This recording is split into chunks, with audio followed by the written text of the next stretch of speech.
in the world. So here we have two Samsung Galaxy S20 Ultras, both identical to the naked eyes, but underneath is slightly different, namely the processor chip inside. So this one on my right hand here is running on Snapdragon 865 processor. How's it going, everyone? It's Gadgets Boy. Welcome to another video, and I hope that you're keeping well and safe wherever you are in the world.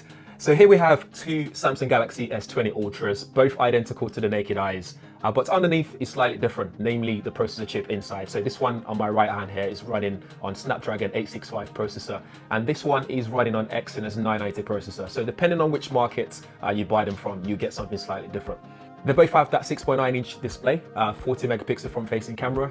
They can shoot 108 high-resolution photos. They can zoom 100 times, for example, and they can capture 8K videos, and they're both on 5G as well. So there's not much of a difference there at all in terms of in general specifications. Both processors are manufactured on 7nm process, so they're both designed to be very efficient, but there are slight differences in terms of the processor chips in there.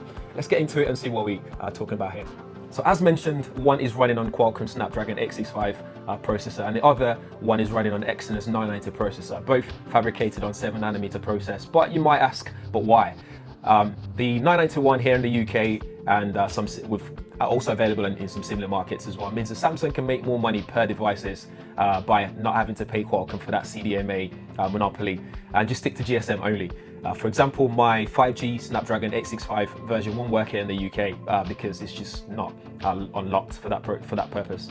Both chipsets are paired with their own modems as well. So the Exynos one uses a 5213 Exynos 5G modem, whilst the Snapdragon uses the latest X55 5G modem in there. Furthermore, I did some further digging into the chipset designs, and that's of the Qualcomm I know more about because I tend to ask them more questions and have more access there compared to what I do with Samsung. So according to Samsung spec sheets though, the 990 has a combination of two high-performance Mongoose M5 cores at 2.73 GHz, along with two Cortex A76 cores at 2.50 GHz, and four energy-efficient A55 cores at 2 GHz. There's a lot there to remember.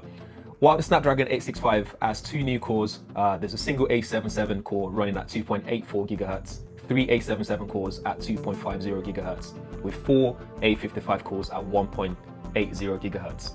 On the GPU side of things, the Exynos 990 has a Mali G77MP11, so the 11 means shader cores. And the Snapdragon 865 has the Adreno 650 in there. Digging a little deeper, the Snapdragon chipset can even run much faster refresh rates compared to what the Exynos one's capable of doing at the maximum rate. So if both devices were to max out, the Snapdragon would be ahead here. The Snapdragon can also power bigger sensors, so if Samsung were to go larger on that 108 megapixel, they can go even further with the Snapdragon versions. If you guys are interested in how they both hold up in terms of gaming, so graphics performance, camera, there'll be a link in the description to my friend Tech Chap's video in terms of what he did and the comparison, so you can see how they differ there as well. So far, it's apparent that the 865 device is far superior, but let's not complain yet. One thing I will say though is that on paper, one is obviously more powerful and more energy efficient than the other. But in the real world, for regular use, you won't really notice a big difference between them.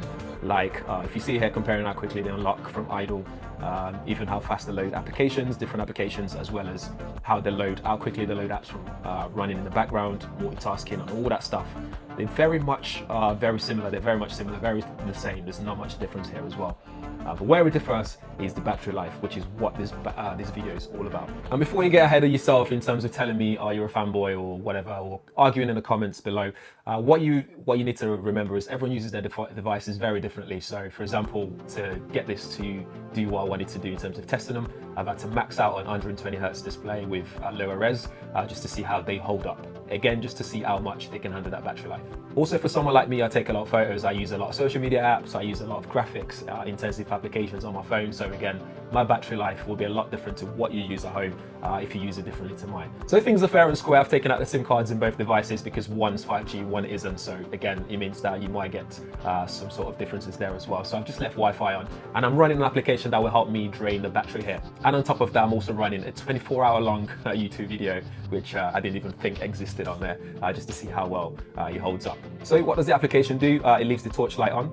It performs continuous integer and floating point and double precision calculations applications to put load on that CPU on both devices. It also performs parallel floating point multiplication to put load on the GPU as well. Again, something that really drains the battery. It also continuously requests GPS location to help drain the battery as well, and continuously performs Wi-Fi scans and Bluetooth scans as well.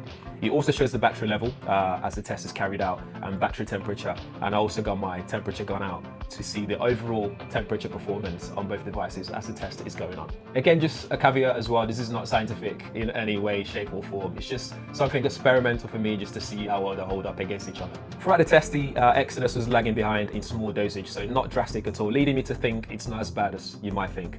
However, where you start to see a drop is the last leg of the test, where the A65 is left with 10% of battery and still going, but the 990 just dies at this stage. So yes, the 865 performs better in terms of battery life. So food for thought when looking to purchase the S20 Ultra or the S20 in general. A statement from Samsung, according to Sam Mobile, a really well-known Samsung focused website, shows that Samsung is quite ignorant though to this experience that we speak of. The statement reads, "The Galaxy S20 is a smartphone that's been reimagined to change the way you experience the world, and depending on the region, the Galaxy S20 will either ship with the Exynos 990 or the Snapdragon 865. Both the Exynos and Snapdragon processors go through the same strict and rigorous real-life testing scenarios in order to deliver a consistent and optimal performance over the entire life cycle of the smartphone."